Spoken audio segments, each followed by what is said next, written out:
Fall is right around the corner and winter isn't far behind it. So in today's video, I thought it was a good time to make some blade baits. What's going on, guys? Welcome back to SDG.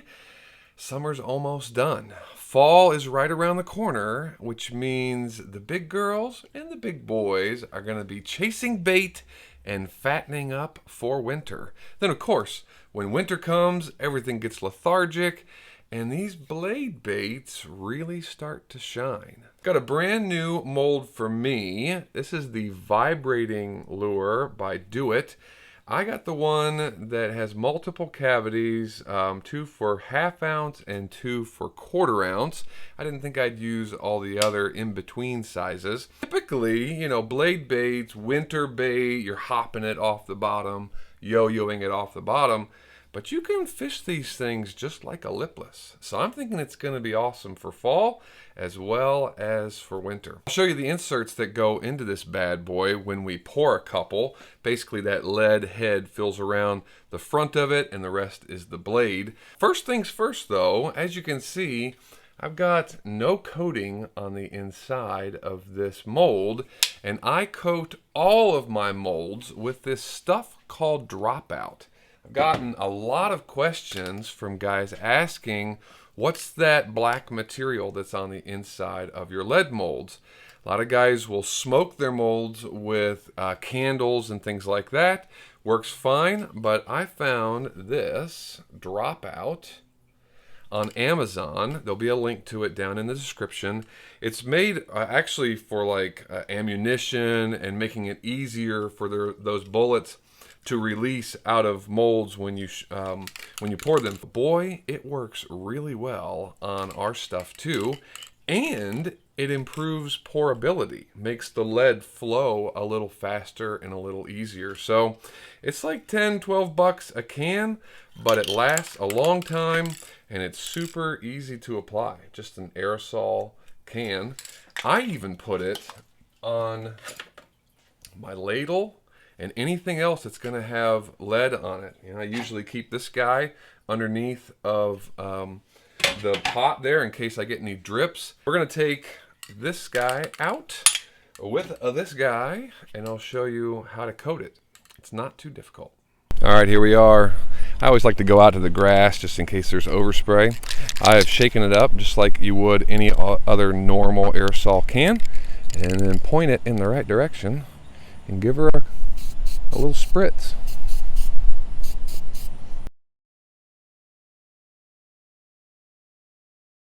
And there it is. Super simple. So I plugged the lead pot in. It is heating up as we speak, but I thought I'd give you a close-up on the inside of this mold, show you how it works. So obviously the lead comes in from the top. These are the ½ ounce, that's the ¼. You can see it's got a recessed eye, so we'll be adding 3D eyes to our lures today. The inserts are both silver and brass or gold. Obviously that's the ½ ounce, and this is the ¼. Got everything here at Barlow's, but it's real simple. Just lays in there just like that, and then as the lead comes through the top, it's going to go behind and in front, right, as we close this mold. Go behind and front, come through these holes. That'll really help kind of lock it into place. And then the remaining spots, this is our hook hanger for a split ring and a treble. You've got your line ties right here, and then another hook hanger and treble and split ring off the back. As you can see, our lead is hot.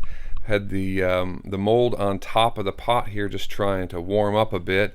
These molds always seem to work a little bit better if they can be warm, so it's a good idea while your lead is warming up to just plop them right on top there.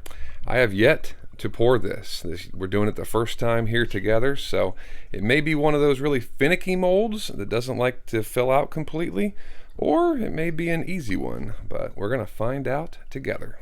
All right, 2 middle cavities. Start with the ¼ ounce. Get it right up in there. There we go. Add a little extra, but that doesn't hurt anybody. Oh yeah. I think we had a successful pour. Alright, let's pull one of these guys out. Here's our 1/4 ounce. Did it work on the other side? Oh yeah. Man, that's cool. Gonna be going through the water just like that. And the 1/2 ounce. Yep, got a good pour on that one too. Very cool. Alright, those turned out pretty good. Let me unplug the lead pot and we'll turn our attention to the painting. So I know there's a lot of ways you can paint these guys, but we are going to attempt it with powder paint today. I got black going here in the fluid bed, and I've taped up our 1/4 ounce. I thought this brass color with black just on the lead may look pretty tasty. I don't know how this tape is going to react with the heat. It's only a 1/4 ounce, so I don't think we need any more than, say, 5-6 seconds on the heat gun. So hopefully it doesn't turn into goo, but we shall see. I spared you the noise. That was 5 seconds, thereabouts. Put it back on. Well, that's what she looks like. I have no idea if that's going to work.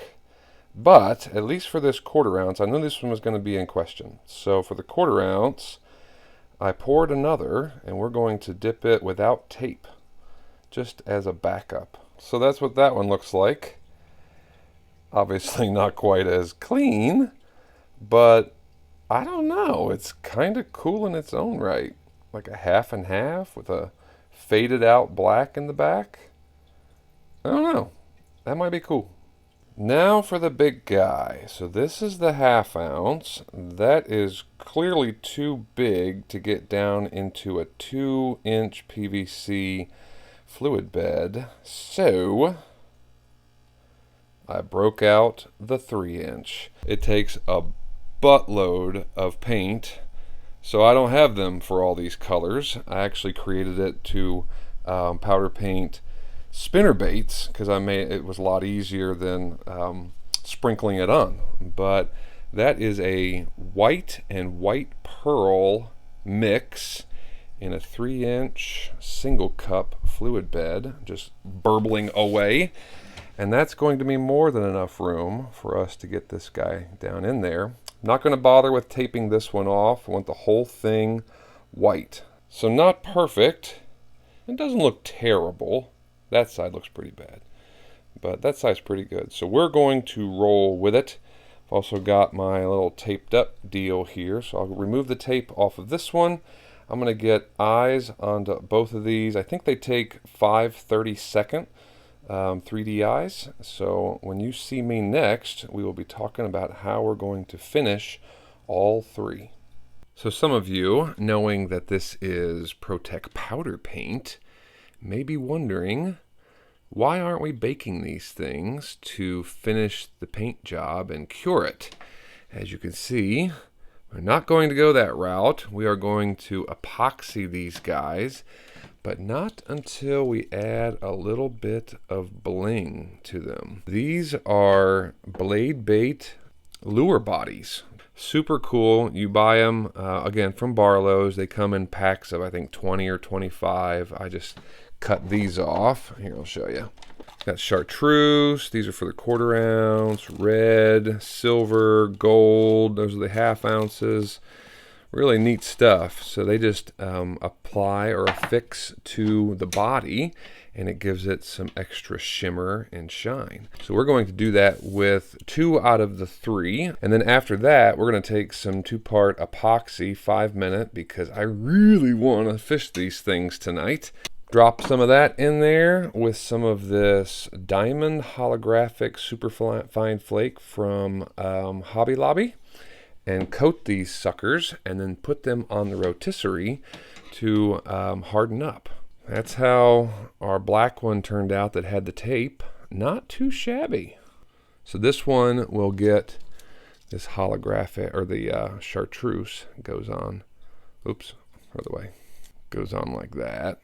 And then our other one will only get the epoxy because I'm kind of digging that look. I think it's just kind of cool as it is. So we'll just epoxy this one. It won't get any of the lure tape. All right, this is going to be quite the challenge with a camera right in my face, in between me and this tape. But I'm going to do my best to put it on there decently. So, I believe it goes just like that. Is that gonna work? Yeah. Sweet. Check that out. That's cool. And the other side. It's actually kind of worked out. Remember how our paint wasn't all that great on this side? Well, that tape hides the majority of it. Let me do this guy and show you what the other one looks like. I like that chartreuse. Look at that. That is cool stuff. Holographic.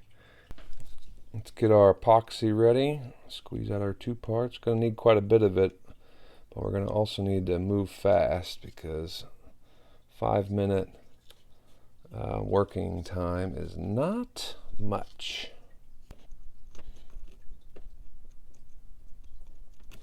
Okay, add just a little dash of this holographic flake. No real color in it, just some sparkle. I think that'll work well on both of our colors. All right.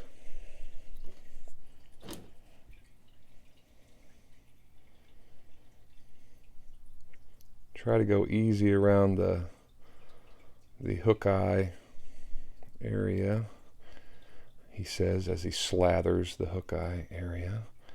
Whatever, don't judge me. You can always free them up afterwards, just like you're building a hard bait. Drill it through. There we go. Looks pretty good. Get this on the rotisserie and do the other 2. So here they are on the rotisserie. Here's our black with chartreuse tape. Looking nice. There's our white silver shad. You can actually see on this side it doesn't actually look too bad once you get the epoxy on there. And of course, as we talked about, the tape covers up a lot of the other problems that we had. And then there's that 2-tone one. That was a surprisingly cool little design. Just dropping it in there, dipping it in there rather halfway. So those are looking really good. 5-minute epoxy, not my first choice. I would actually have preferred some of this BSI 30-minute slow cure, but I'm really wanting to try to get these out in the water at least tonight if possible. So we went with 5-minute. We'll let these turn for about an hour or so, and then clean out the eyes, get on the hooks, and show you guys the final product. It is the next day. Those guys turned on that rotisserie far longer than I anticipated, and I did not have a chance to get them off and get to the lake last night and try them out. But perhaps that is for the best. Lest anybody ever think that SDG lures always work out, I'm here to tell you that is definitely not the case. I learned some stuff on this build. Hopefully it will help you maybe avoid some problems if you want to try to replicate some of the things that I was doing. So here's one of the results. Doesn't look too bad, I guess, from a distance, but definitely not happy with how I handled the epoxy. Went a little heavy on the epoxy. That created a lot of problems up here. I mean, maybe that's not a big deal for you. I hate it. And this one in particular, if I look at it this way, there's a lot more epoxy on this side than on that side, so I don't even know if this thing would run true. Also, because the epoxy is so thick, I think I lost, ouch, a sticky sharp. I lost some of the appeal. See that? I mean, you get a little bit of the shimmer right there, but I lost some of the appeal in the tape, in that lure tape, especially on the thick side. I mean, it just is not it's not where it was prior to. It didn't work out exactly like I had hoped. I should have used a much smaller brush. Maybe put a little denatured alcohol in with the epoxy to thin it down and make it a little bit easier to spread, get a real thin coating. I will go back to them and try this again. For those that are curious though, those are size 6. Yeah, those are size 6 trebles with a size 2 split ring. I think the sizing on that is right. Those are Mustad triple grips, TG 58. Here's how the black ones turned out.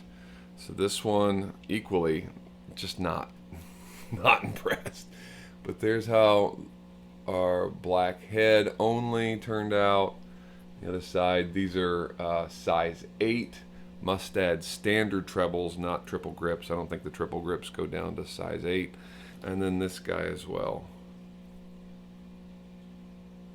So, I mean, it's not the end of the world. It's just not quite what I was going for. There's other ways to paint these guys, and I will get better with the 2-part epoxy. And I'm gonna try to fish them regardless. It's once again raining and dreary today, so I don't know if I'm gonna be able to do that anytime soon, but I'll give them a whirl and see how it goes. All right, guys, that is it. You have seen me make a lot of lures on this channel, and a lot of them work out, some of them not so much.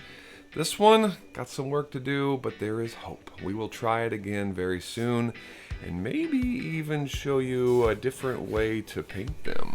If you enjoyed today's video, and I hope you did, and you'd like to see more lure building just like it, then click right here. If you're curious about the name SDG, then click right here. Otherwise, until the next build, I'll see you guys in the shop.